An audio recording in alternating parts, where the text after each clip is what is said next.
Ryan Reynolds here from Mint Mobile. With the price of just about everything going up during inflation, we thought we'd bring our prices down.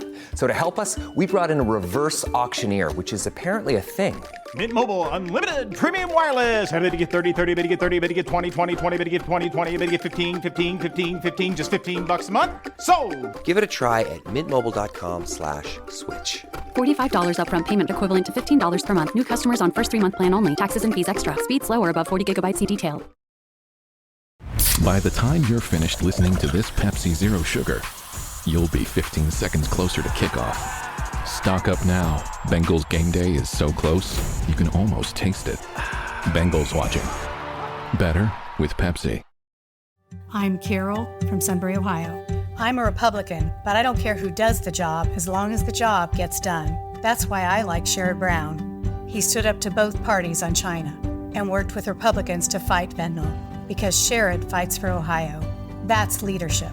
Paid for by friends of Sherrod Brown. Thanks for choosing this free Anfield Index podcast.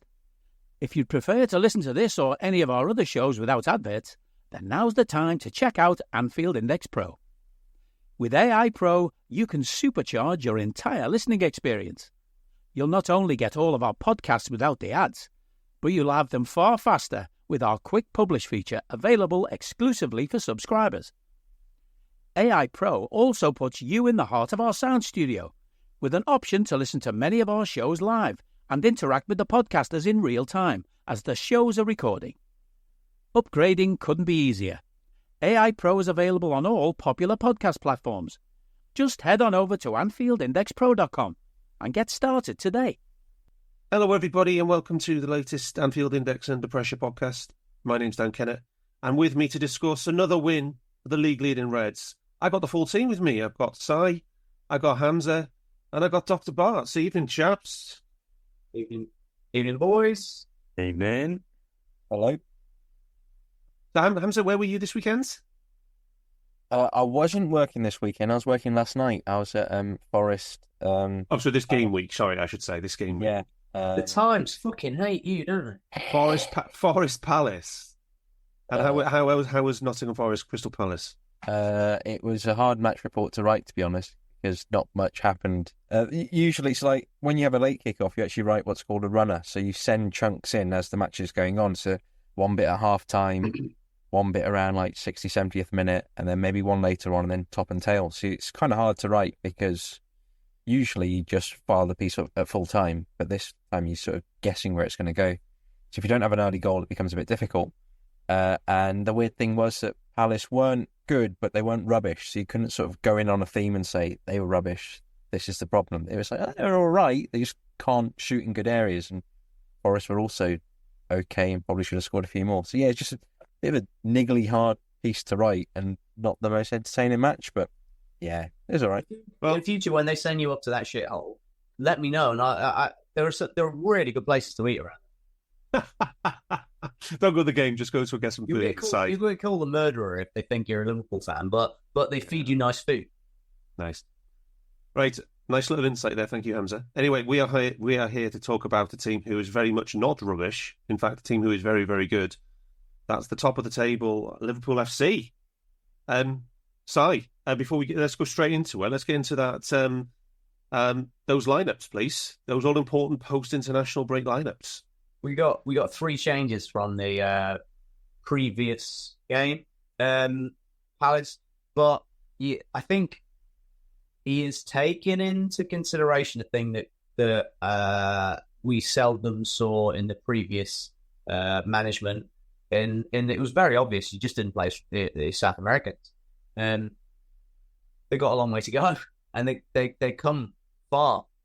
So the only person in our team that had done any significant mileage in the international break was Mo, and he'd been home a week. So that was a significant factor, I thought, in the selection. Are you saying that he now has a travel adjusted fatigue index? Yeah, he listens to the pod.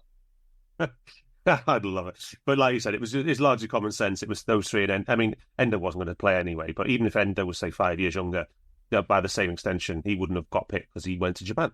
But we've got 7 in 21 days. They've got to have plotted ideal selections for these games. There's going to be buffers of who plays when because of injuries and stuff, but there has to be the rotation. It's got to be mapped out for these strategic rotation. Well, this is the dream side. Yes. There's no way around it. These next 2 blocks are absolutely insane, coming from the busiest block outside of Christmas that's ever existed. Yeah, and I'm still not convinced we know at all what's going to happen when the matches in the Champions League get postponed to bad weather in January, because we're trying to play. There's loads of teams from Northern Europe trying to play Champions League matches in January, which has never happened before. But so true. Germany's having to do it early and everything as well, isn't it? Yeah, there's literally no slack in the schedule. Anyway, but that's tomorrow's problem, as they say. And one thing before we go into the match, we have been requested to give an appraisal of our current injury list, because apparently we have 5 players on it. So obviously Alisson, we know, right? Harvey Elliott, right? So I thought he was back, but apparently he might not be back.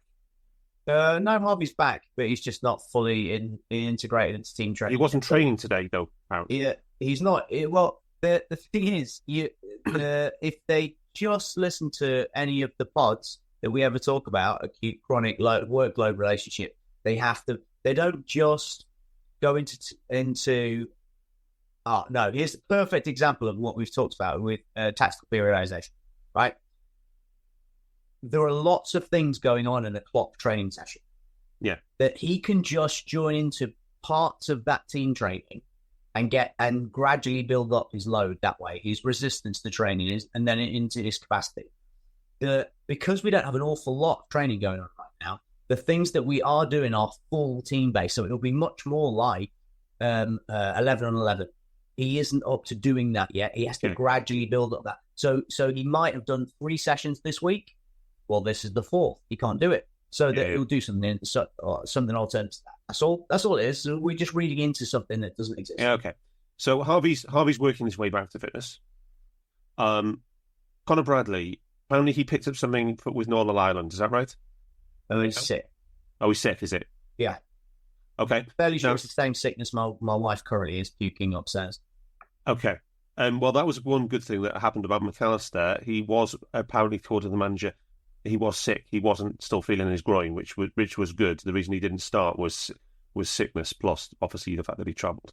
Then the next one, obviously, is Federico Chiesa. Is he just in the same boat as? No, I think it's sciatic. Okay, so he's got soreness, yeah. Okay, precaution. So he's different. So that he's basically just getting niggle after niggle at the moment. Yeah. Okay, he's building up the tolerance to the training. And as I said, that seems to be one of the issues with how we train and the amount of games we have. It's really hard to integrate. Okay. And obviously the big one from the match itself is Diogo Jota. So do we know anything about this? Are we assuming it is rib related and it's either bruising or a break? Is that what he's 100% rib related, but it's not been released yet whether he's broken a rib or not. My guess would be, so at the time, I absolutely thought it would be, he got a couple of broken ribs. Given that he came off and he tried to push through it, because the adrenaline carries you through this pain. It's like a real big searing pain in the bottom of your... Well, it hurts every time you take a breath, doesn't it? That's the problem. Yeah, and you run, so it stretches. And every time it stretches, your intercostal that are attached to the ribs pull on it, like a concertina. So every time, it's like this. And so if you just got cracked, like a hairline fracture, which is in all likelihood what it would be, because he just had an 83 kilo land on. So in all likelihood, that's what it is. That can take 3 to 6 weeks to heal, maybe up to 8, depending on how many of them there are. But my feeling is, if it was broken, the way the world works, people would have found out by now. So I'm guessing now that it's only bruised. It's a bit. And if it's bruising, that could just be back for the weekend. Take some painkillers and back for the weekend. Yeah, it's pain tolerance. But he just showed he came off. So are you actually allowed to take? Are you actually allowed to take ibuprofen? Will that fail a drugs test? Yeah, no, you can take painkillers. Like, footballers are riddled with painkillers all the time. Yeah. By the way, feather in your cap side, did you hear the Arne Slot comments about Alisson Becker? I did not. What did he say? He said, well, he's going to be out all of this international break, possibly until Christmas. So that sounds like the exact same prognosis that you gave on the international break, or the pod after the Palace game. There you go. I wish I'd changed my handle to some kind of injury expert. There seem to be loads of them around. Nostro Simus. Yeah. Anyway, so there's your injury update, folks. Anyway, hopefully all these players can get over their little niggles and get back up to speed quickly. But Phil, as our used to be surrounded by Chelsea fans in your neck of the woods, how did Chelsea approach this one? What did they go with? Because they made some changes too. They have enforced, I think, through suspension. Yeah, I mean, I haven't paid attention to Chelsea at Shall I go to Hamzah? Yeah, honestly. Go on, Hamzah. So talk us through the Chelsea team, because they did have suspension. Plus, it'll say Phil happened to say Cucurella. Yeah, so, Cucurella's probably a good place to start. He was suspended. So Malo Gusto, who's been playing right back for most of this season, to cover Reece James, moved over to left back. Reece James came in for his first minutes in like ages. Yes. They also had Fofana as unavailable, so Tosin came in. Tosin's one of the new centre backs, so they have like good centre backs. I wouldn't say 5 elite ones, but all 5 are pretty decent level and would fight to get into most Premier League teams. So they've got Tosin, Badiashile, Disasi, Fofana, and Colwell. Fofana's obviously had 2 ACLs in consecutive, so I think he's the one that they expect most of, but like you've just got to be careful with because of the injuries. And then in midfield they have Lavia and Caicedo. So again, Lavia hasn't played much at all since his injury. They still rate him really highly. They reckon that he can be, or Joe Shields does at least, like another Cole Palmer. So they think he can explode, and I think he showed quite a lot of quality in this match as well. But he's not fully fit yet. But he's working his way to full match sharpness and fitness. Yeah.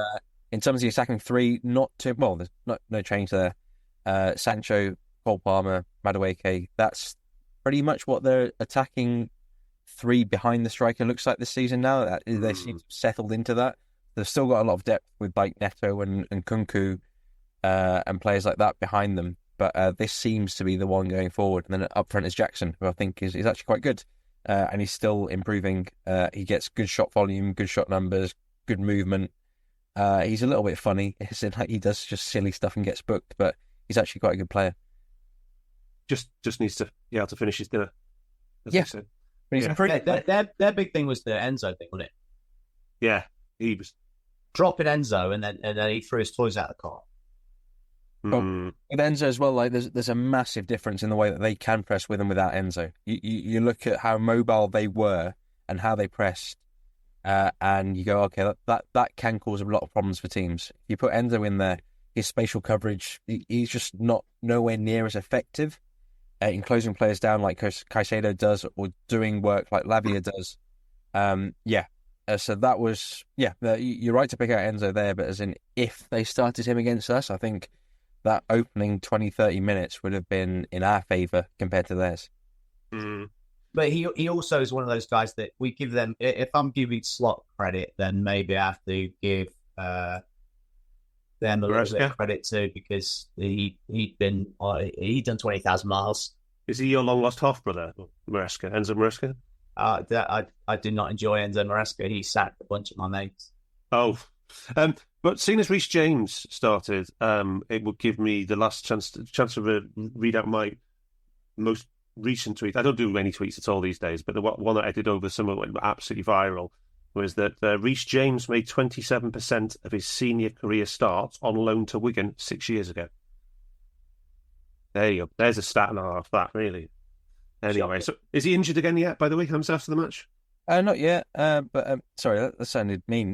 No, he's not injured. The plan is to use him. You're not on the Times podcast now, Hamzah. And to give him, I think it's similar sort of treatment to what we gave Sturridge, actually, eventually, after we worked out how to use him. So it's going to be 1 game a week for him. I think, weirdly, James is kind of misprofiled, in my opinion. His best work, in my opinion, came when he was in a back 5/3 as the wing back, and he's a very good wing back. I don't know if he's as good a wing back as he's a full back.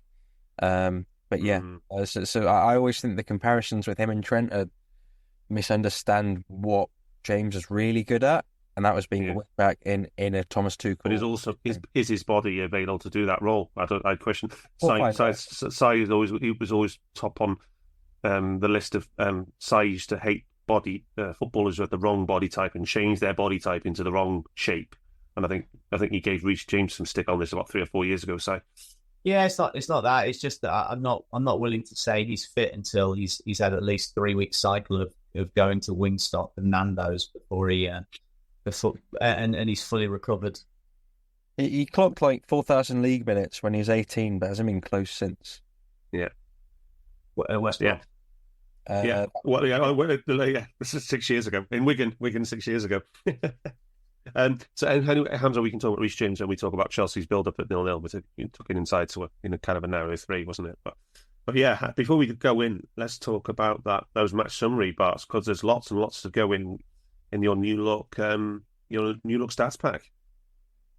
Yeah, just a few extra lines, but I thought it was interesting, and we discussed probably a little bit at length more than most normal people do. But I think it's the top line stats to give them is I've got my 45, Chelsea 55% possession, touches they had 721 to our 576. Field tilt is nearly 65, 35 in their favour. We got outshot 12-6. Off target 6-3 for Chelsea. The keeping is we had 5 on target to their 2. We both had a shot each in the 6-yard box, and in the penalty box itself, they had 9 shots to our 7. So I think big chances 3-2 to us. Obviously 2 goals to 1. I've got 1.94 to 199, which I might check again, but that seems about right. And then EPV, they had more threat than we did, 2.28 to our 1.37. The key bit is we converted ours. We converted ours at nearly 150%. They converted theirs at just under 45%, which is often a key metric I talk about to bore people with.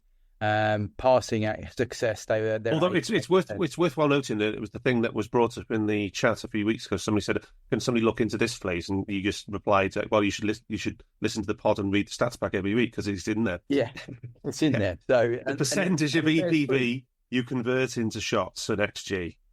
Yeah, and we did it better than Chelsea, which is a bit reductive. But yeah, our pass success was below 80, which I think has been that low for probably all season, to be honest with you. If you look at it by period, which you can do on the stats back, there aren't many periods where we win anything. You know, it's literally there's a few key periods. I think I noted them down where we turn the field tilt to a little bit better. We start eking in, but it mainly stays around 60-40, goes out to 75-25 at one point. But so just to be clear, then, if we're going to use this, field tilt is the number of touches in the opposition third. Is that right? Yes, the opposition.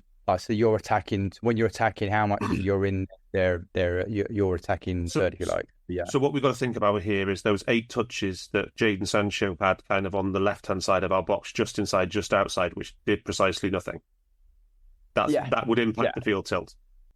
This episode is brought to you by Allstate. Some people just know they could save hundreds on car insurance by checking Allstate first. Like, to check you have the tickets in your wallet first before you drive 2 hours to the big game. Seriously, you had one job. Now the closest you'll get to the 50-yard line is parking lot D. Yeah, checking first is smart. So check Allstate first for a quote that could save you hundreds. You're in good hands with Allstate. Savings vary. Terms apply. Allstate Fire and Casualty Insurance Company and Affiliates. Northbrook, Illinois. It feels like you can get your credit scores anywhere these days. Random websites, card statements, budgeting apps, heck, even your dog might bark out a few numbers. It's true. Credit Karma isn't the only place you can find them. But we actually do more with your scores to help you find your next financial opportunity. Like a more rewarding credit card, a game plan that helps you pay down debt faster, or a personal loan to help you save more on interest payments each month. Cha-ching! The possibilities are kinda endless. Download Intuit Credit Karma today to get started. Meaningless stuff. Why do we gift so much meaningless stuff? Tired of generic gifts and hollow trends? Shutterfly allows you to create meaningful photo gifts for your family and friends. Whether it's a cozy fleece blanket for grandma, a stunning canvas print for mom, or a mug to make dad smile. Enjoy 40% off with code MAKE40 at Shutterfly.com and make something meaningful this year. See site for more details. I don't need a VPN. I've got nothing to hide. Ha. This is what I used to tell myself before I hooked up with LibertyShield.com. Not only is my home internet now fully encrypted, but I can now access all the websites I want, whenever I want, and do so from absolutely anywhere. As a Liverpool fan, I love to know I can now watch every match, regardless of whether it's on UK TV or not. My Liberty Shield VPN makes sure nothing is blocked and guarantees me super fast streaming speed throughout that match.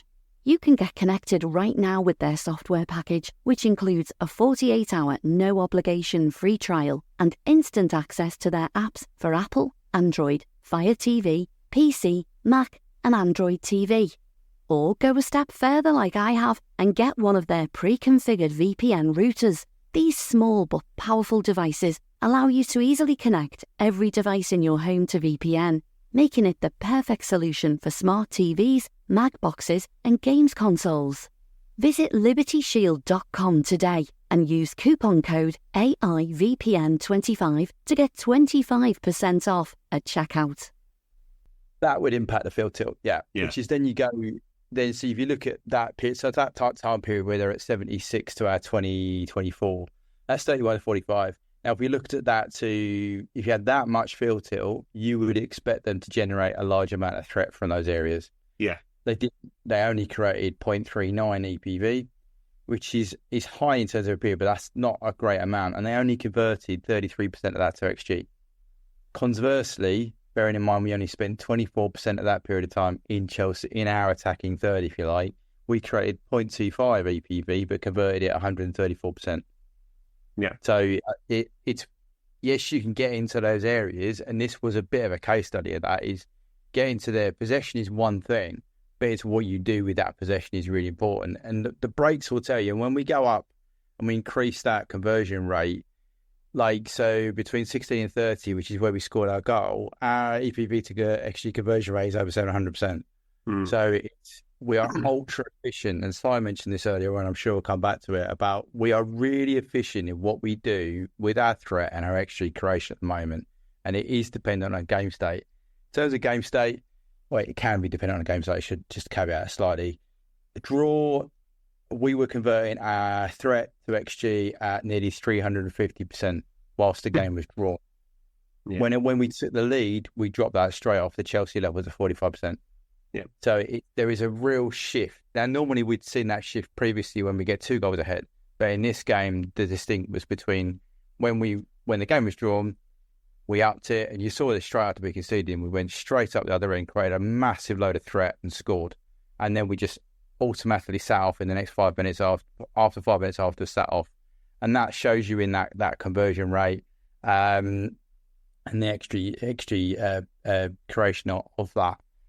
The probabilities, 20% at 2-1. So the score was about right in terms of using the usual probabilities. And we were 64% to win the game. So Chelsea to win? Chelsea to win were, let's be kind, let's round it up, 13%. And draw 24. So, okay. So it's kind of... It's a strong home win, basically. Yeah. This is not a shot. It's about being... I think it's a very efficient performance from looking at the stats. It's when we had to create a chance, we created a really good chance, and we took it, where Chelsea had all of that possession, field tilt, and the rest of it. And through our defensive work, which we mentioned last pod, where we said we didn't let the opposition into key areas, we'll come on to that. He's borne out again against stronger opposition. We still didn't fundamentally let them get into key areas. Yeah. So just a bit on the game state to wrap up. 51-49 possession when drawing, 4 shots to 1, and then 1.5 to 0.1 in XG. It's a bit of a shellacking. And then when when we're leading, Chelsea are 58% possession, 11 shots to 5, and 0.8 to 0.4 XG, or 0.9 to 0.4 rounded. Yeah, XG. Rounded. So they had a lot of the ball, but again, they didn't create too much with it, other than the one chance where kind of Konate kind of lost the line a little bit, didn't he? Really, just ever so. Yeah, slightly. and I would say the header in the dying moments of the game in the 6-yard box was a fairly big opportunity for them to draw the game. He was under heavy pressure. He was really being contested. Yeah. Okay. If that was up, we'd say VVD should score. Ooh. Okay. I would. Yeah. I think me and Si would say VVD should score that. It was a heavily contested header. It wasn't a free one, that's for sure. It's in the 6-yard box. Yeah. Okay. Right. Anyway, by the by, yes, you're right. It's the main premise of that is right. Yeah. So stats say strong home win, good performance say. What does the tactics and the eye test say for you in this one, particularly in this all-important first 25 minutes? First 20 minutes, not an awful lot happened. Bottom line, Chelsea were better than us. I think largely we've been controlled rather than controlling in the first 15 minutes of games this season. We've been seeing how the opposition want to play against us and then solving that problem, rather than how Klopp would have us set up with our hair on fire and see what the opposition have got, and then which has been very successful. And then last season they would just slide straight through us. So we've been pragmatic in how we set up. We're going to create shapes without giving ourselves any stress. We're not giving any moments away that the opposition can then stretch us and give us stress. And that's how largely it went. We had 4 touches in their box in the first 27 minutes. And they had 7 in ours. And we had, I think, 0.3 XG and they had 0.5. So it was one of the hotter periods for them, relatively, and that's still crap. They had 0.05 more like, anyway. 0.49. They had 0.49 XG in the first 27 minutes. It was the Palmer shot, that was it, right? Yeah. Which was blocked. Yeah. That was the only shot before the goal. Yeah, which I'm starting to enjoy this thing, because how many years have we watched Liverpool when we go, another block shot. Like, our boys were great at, particularly midfielders, they were great at having shots blocked. Darwin's great at having his shots blocked. And now we've suddenly got a whole bunch of lads who are throwing themselves in front of the ball. Yeah. If you remember, there was a tactic, deliberate rule of not blocking a shot against Ali. Yeah. Oh, I asked Ian Graham about this. I asked him if it was a specific tactic. Yes. And he said, no, it wasn't actually. It's something that just sort of emerged, and he remembered the sort of the stuff that was written about it, and he just said, no, it happened, but like there wasn't a specific instruction to actually allow the ball to be sort of not blocked. But, so that's interesting, but I don't see how it can happen, because it was very visible. And if it happens once, that whoever Matic doesn't fling himself at the ball, he's going to get huge bollocking. And if it's happening 50 times a season, it has to come from the management, because it's such a significant. It was the latter stage Klopp as well, wasn't it? It was. I don't know. I think it was right. Started the one that we considered was the Lautaro Martinez one, wasn't it? Famous one against Inter, I think it was. Is that I thought it came from like around the time Spurs and Wanyama. Oh God, that's going back. Yeah, I thought it was a significant block where we stopped trying to get in the way of shots from outside the box because Ali just saved them. Ali preferred to have to have the view than risk a deflection. Anyway, talk about the most important thing. Thank you for that, Hamzah, and having the foresight to asking Graham that question is brilliant. But Si, just please do continue with talking about our midfielders blocking their shots, because that was just a tremendous thing in this game, wasn't it? Yeah. We in this game we had really key blocks from Curtis. We had 2 key blocks from Szobo, like doing half-length sprints to get back. How many times had we talked previously? This is one of the significant changes in the structure of our team, the structure of how we set up our midfield. Yeah. In the past, we allowed runners to go past them into the box. There were no tracking into the box. It was a deliberate ploy. It was part of the tactics. They would set up on the edge of the box and runners would just go straight past them and get picked up by the defence. And now they're both tracking, but also they're they're shielding right in front of the back four if there's a cross, so they can come out and block. And they seem to be way more proactive in the gritty, the dirtier bits of what we would occasionally see Fab do and what we'd occasionally see Emre do when he was at his best, just throwing themselves in the way and making sure, snuffing out the shot. Yeah, it was tremendous. Hamzah, same question to you. How did you say? Sat said, good performance, strong home win. What did your eyes see, and what did you see in the tactical battle?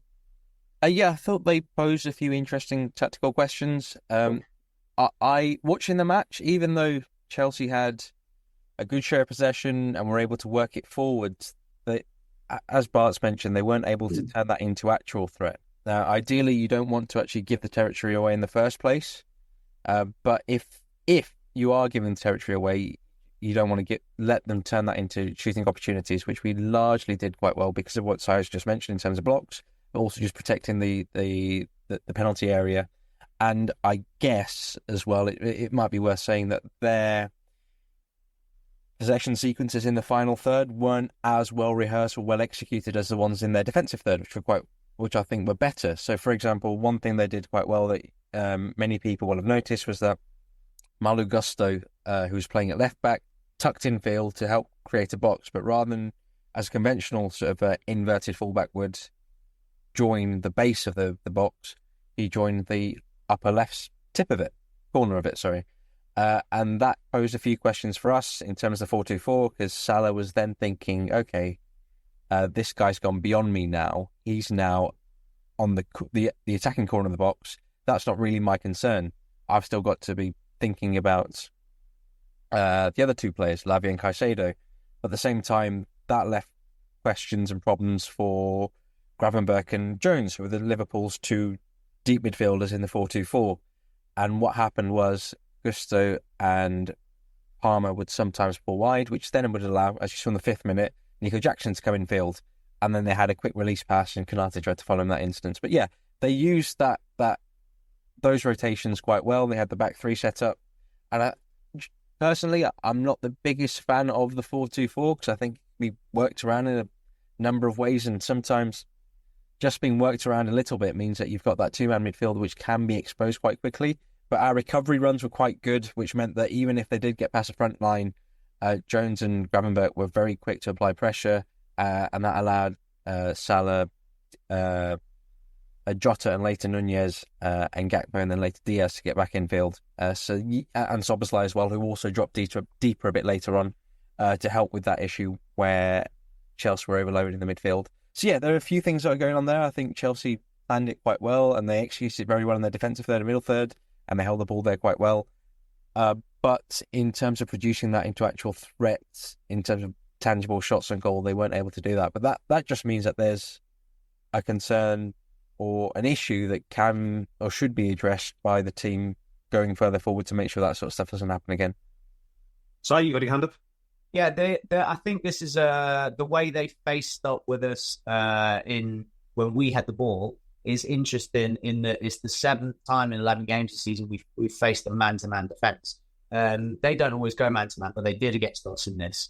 And a consequence of it tends to be, and it has been over the story of the season so far, is that early on in the game we don't create anything because it's a real one-on-one battle. And then at some point we keep persisting, and then there's a mistake for us to take advantage of. In this, I thought the first forced mistake was the sending off, but we largely didn't we didn't cause them stress from our physicality, which is how we have done in the past. And one-on-one, we generally tend to be the better physical athletes, but our control of the game is the thing this season that set us apart. So the old adage when you're a kid of the ball moves faster than the player, that we're keeping the ball, we're moving the ball really quickly, which as the game progresses causes the opposition to shuttle more, and then there's going to be a gap at some point for us to pick off. In this game, we never had the ball enough to do that because I think because of the sending off and the not sending off, which caused us to have injury issue and then change the structure. I mean, that was after 7 minutes, wasn't it? That foul on Jota. Yeah, totally game changer that way. It ended up being a game changer for us, despite us winning. Yeah. I think one thing I would say is that I think we might have struggled a little bit more if their goalkeeper wasn't so unbelievably shit. I mean, if you were ranking all the 22 players on display by quality, he is bottom by a wide margin. He is terrible. Isn't it weird how much money they spend? £2 million, and you've got Robert Sanchez in. God, what the hell is going on? Surely they should have just bought Kelleher. I mean, I'm serious. Give us 40 million, you can have Kelleher. Yeah, the rest. He's absolutely garbage, that guy. Can I just point out one extra tactical? That's a statistical viewpoint as well, but we have talked about the average passing distance from that keeper is going up. Yeah. It's ramping really quickly. I pointed it out at the last game, and I think it got something to do with an injury. But last season we averaged 24, I think, but it fluctuated. We tended to be, when we had the ball a lot, on the lower end, low 20s. But we were at 33, 35, 37, and we were launching the ball. Our long ball rate in this game was... if we can look at launches 15%. Some point soon. Sorry, my mic just not my mic. We do have a request to look at launches quite soon. Okay, Hamza's done a little dive on that a couple of weeks ago. Hamza's done a bit on that. Yeah, but our long ball rate. We had lower possession, but our long ball rate is the highest of the season at 15%, and we tend to be around 7%. So it was a very deliberate tactic to get them away from us, and then see if we can build from the halfway line. Yeah. Did you see how? Sorry, Darth. Did you see how Kelleher wasn't always taking the goal kick? It would go short of centre half to invite a little bit of pressure, and then it would go long. I don't know whether that was to create space in behind because they thought they could shut down the centre half, but it wasn't Kelleher taking all the goal kicks. I was surprised how many Van Dijk took in the game. Canafy didn't beat. They'd always peel really tight, play out short, and then it would go long from the centre half, but it wasn't the first kick out.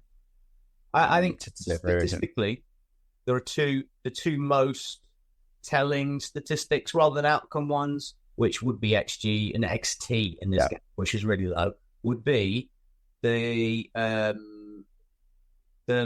distance of the keeper's kicks and the number of crosses by our fullbacks. We had one corner. Yeah. That combined, our fullbacks made one cross. In the game, they just were staying back the whole time. On XT, by the way, I would say that everybody in the whole match had a low XT, apart from Mo Salah, but we'll come to him later. But one player we do need to talk about throughout probably man of the match, maybe his best ever performance in a Liverpool shirt, is your man Curtis Jones, Si. I mean, what a boy. What a boy. Hey guys, it's Eddie Gibbs from Anfield Index here. I hope you're enjoying this podcast, and I'm sorry to call time on the show before it ends. In the current climate, it's tougher than ever before to offer podcasts for free. At Anfield Index, we produce over 75 free shows every month, which I'm confident is unparalleled in the LFC sphere. Whilst we'd love to offer everything for free, the production costs now make this impossible. That said, we don't want to follow the model of other channels and lock all of our content behind a paywall. So what we've decided to do is to continue offering every show for free, but cut that offering to 30 minutes on our longer shows. So to get all of our shows in full and enjoy the best of everything we have to offer, we really hope you'll consider supporting the channel and signing up at AnfieldIndexPro.com. For about the price of 1 cup of coffee, you'll get every podcast in full with 0 ads. You'll also get access to our LFC VIP community, where you can enjoy live podcasts, engage with our podcasters, and chat with other Reds in real time. So that website again, AnfieldIndexPro.com. Join today. This podcast is part of the Sports Social Podcast Network.